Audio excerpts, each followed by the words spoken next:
NFL free agency will bring the long-awaited conclusion to Le'Veon Bell's bold strategy. Bell sat out the 2018 NFL season when he refused to sign the one-year franchise tag for a second straight season.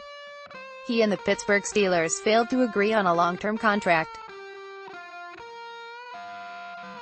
There was a belief Bell might report midway through the season to collect a portion of his salary while still cutting his overall workload in half, but he ultimately sat out the entire season.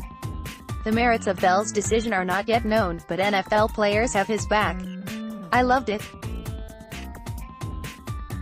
I thought it was a game-changer," Chicago Bears cornerback Prince Amukamara said. "We've never really seen this in the NFL. I think it was an intelligent, well-thought-out decision," said Tennessee Titans linebacker Derek Morgan. "I don't think it was a decision out of impulse or emotion. I think it was well thought out. I think that he had a good group of people around him advising him. They had the long-term in mind as opposed to the short-term." The rift between Bell and the Steelers was multifaceted. Bell felt he should be paid like a top running back and a top receiver, that reportedly raised the floor of what he wanted on his annual average salary. NFL Network's Ian Rapoport reported that the Steelers offered Bell a 5-year, $70 million contract, with $30 million guaranteed over 2 years. The deal, at the time, would have made Bell the highest-paid running back in the league. Bell's agent, Adisa Bakari, disputed the initial figures. The Steelers have historically not guaranteed money beyond the first year of the contract. Rapoport later reported that $10 million was fully guaranteed as a signing bonus, with $33 million in rolling guarantees over the first 2 years. The $14.5 million franchise tag would have paid Bell more guaranteed money, as the Steelers could have cut him after 2018, with only $10 million guaranteed. It's unclear what the dead money would have been, an incentive for teams not to cut a player, depending on the number. Le'Veon Bell had over 1,900 total yards and 11 touchdowns in 2017.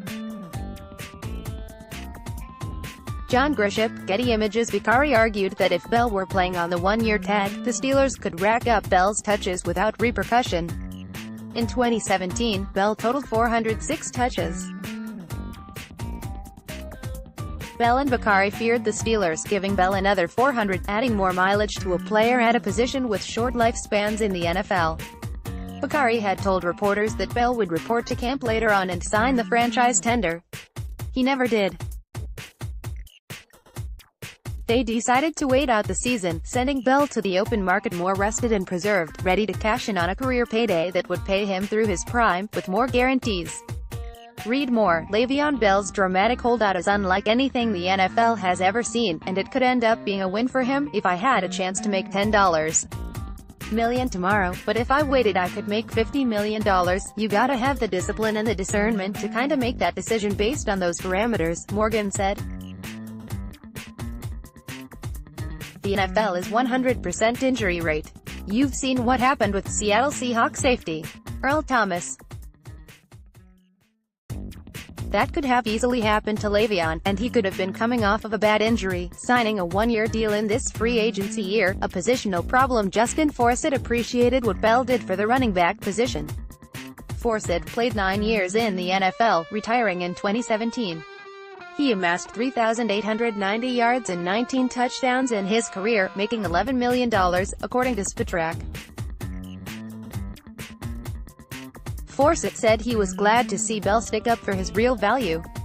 "Being a running back and seeing most guys cave in when it comes to contract negotiations, most players, just in general, I was impressed that he stuck with his guns," Forsett said.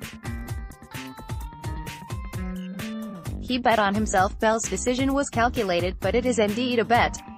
At 27 years old, Le'Veon Bell doesn't have many prime years left at running back. Bill Whippert, AP. Now 27, Bell is in the prime of an NFL player's career. But for running backs, that prime is shorter than other positions. Running back is a physically demanding position. When players lose their pop, teams are quick to move on. There is a belief in the NFL that teams don't need to sign or draft the top running backs. The position might be plug and play. Add any player with speed, strength, vision, and a good offensive line, and they can succeed. Forsett disputed the reputation the position is getting. The position has devalued 2 times throughout the year, one is during the draft, and the other is during free agency, Forsett said.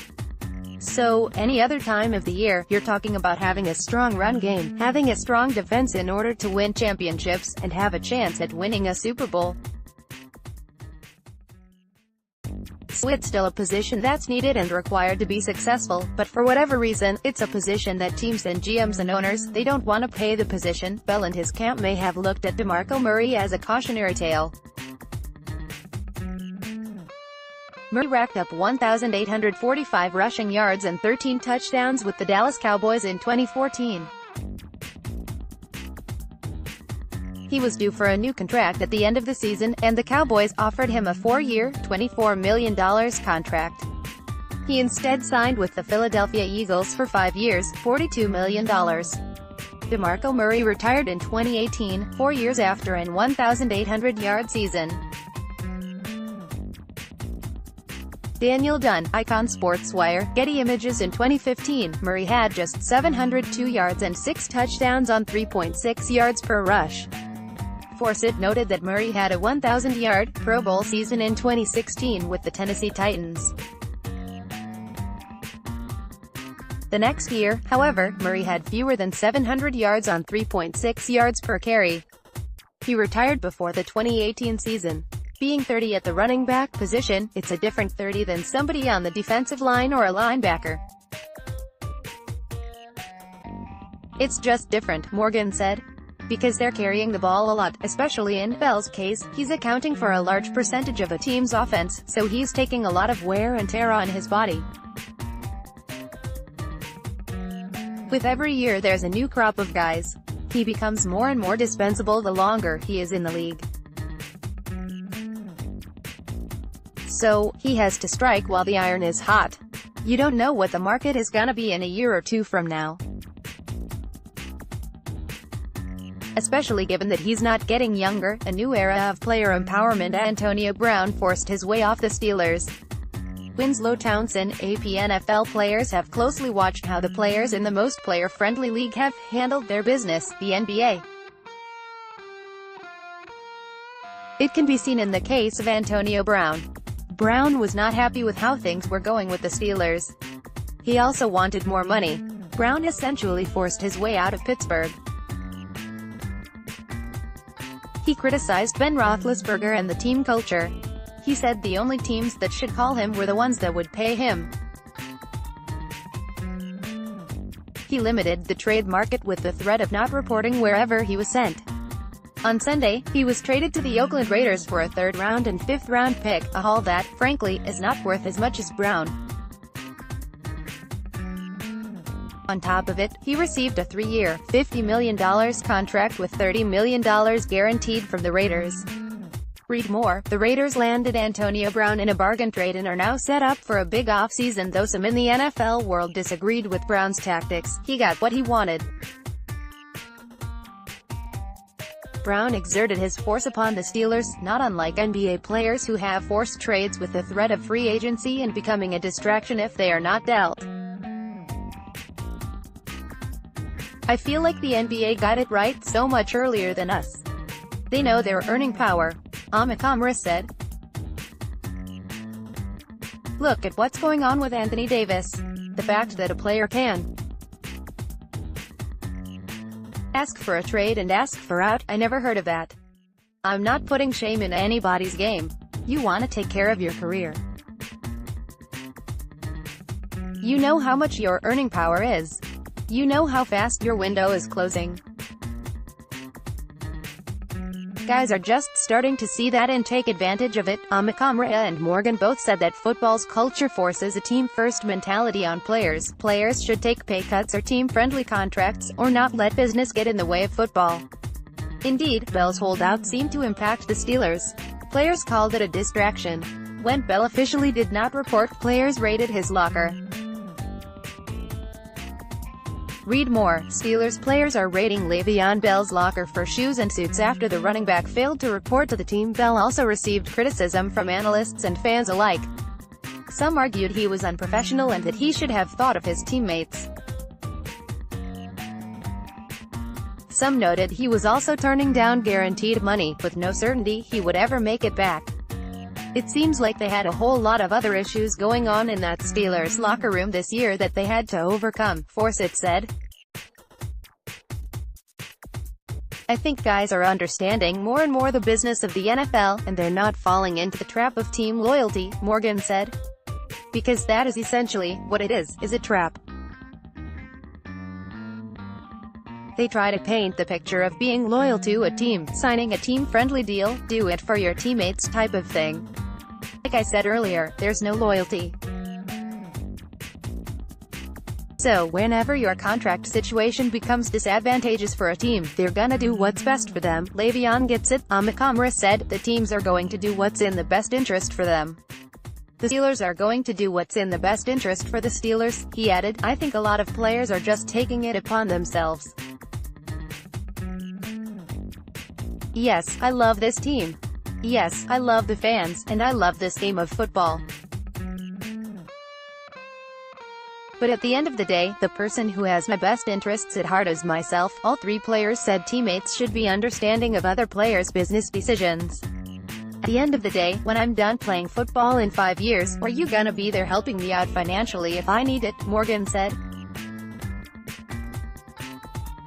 Chances are, we're not even gonna be in contact with each other. Morgan said he understands why players would be upset. A player of Bell's caliber affects winning and losing.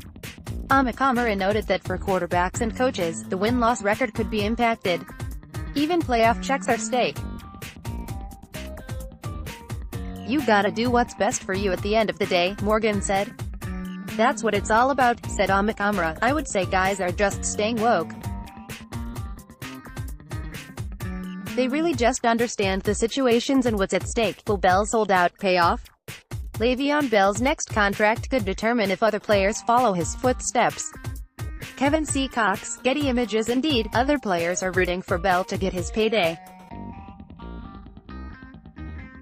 But how will that payday look? Los Angeles Rams running back Todd Gurley may have set a new standard when he signed a 4-year, $60 million contract, with $45 million guaranteed. Before Gurley, the biggest running back contract in the NFL in terms of total value was the Atlanta Falcons' Devonta Freeman with $41 million.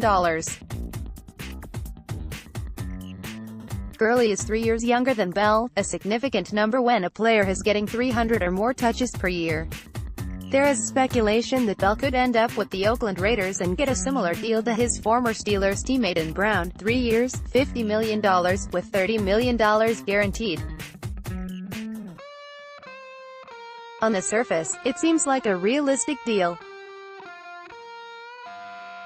It would take Bell to 30 years old, historically a falling-off point for running backs, and guarantee him the second most money among running backs in the NFL. The Arizona Cardinals' David Johnson also got $30 million guaranteed in a 3-year, $39 million extension. Would such a deal be a win for Bell? It's unclear. How much Bell gets in free agency should be a significant point of interest in the NFL. If his gamble pays off, will other players follow suit? I think there will be more situations like this, Morgan said. He believes Bell will get what he's looking for in free agency. Somebody had to go out there and really stand up for the position, so to speak, Forsett said. I'm glad that he was confident and took a chance on himself. I'm hoping that he does get his payday, and I'm sure somebody's gonna give him money. I just hope it's what he was looking for. The NFL world will be watching.